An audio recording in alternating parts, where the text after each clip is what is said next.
So hello traders, तर आज आपण एका स्टॉकमध्ये ट्रेड घेतलेला आहे, ते म्हणजे GVPL. तर आपला त्यामध्ये किती प्रॉफिट चालू आहे आणि किती लॉस चालू आहे ते तुम्हाला दाखवतो.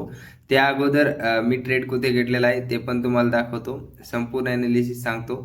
चला तर आपल्या लॅपटॉपच्या स्क्रीनवरती आणि तिथे मी तुम्हाला प्रॉफिट, लॉस किंवा जी माझी पोझिशन आहे ती तुम्हाला इथे दाखवतो आणि ट्रेड कुठे घेतला होता ते पण दाखवतो.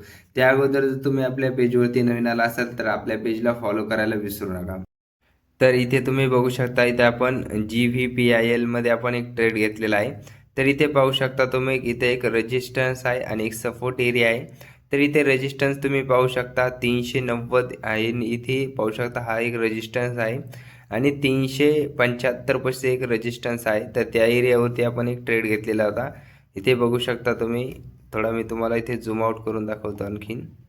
तर इथे बघू शकता, जसं इथे ब्रेकआउट मिळालेला आहे, इथे व्हॅलिटिलिटी जशी वाढलेली आहे, तसं आपण इथे एक ट्रेड घेतलेला होता. त्यामध्ये आपला प्रॉफिट आणि लॉस किती चालू आहे ते पण जाणून घेऊया. तर इथे पाहू शकता, आपण सर्वात अगोदर आपल्या पोझिशन्सवरती जाऊया. ठीक आहे, तर पोझिशन पोर्टफोलिओमध्ये ते पाहू शकता आपला 133 रुपयाचा तसं त्या लॉस चालू आहे. आज आपल्याला 99 रुपयाचा इथे लॉस झालेला आहे. तुम्हाला मी झूम करून दाखवत आहे. त्यानंतर इथे पाहू शकता आपली इन्व्हेस्ट किती आहे, करंट व्हॅल्यू किती आहे, इथे सर्व काही दाखवत आहे. 4,727 रुपये आपली इन्व्हेस्ट अमाऊंट आहे आणि त्यामध्ये आपली करंट व्हॅल्यू आता सध्या चालू आहे 4,595 रुपये, कारण आपल्या इथे 133 रुपयाचा लॉस होत आहे. तर हे आहे आजचा आपला ट्रेड.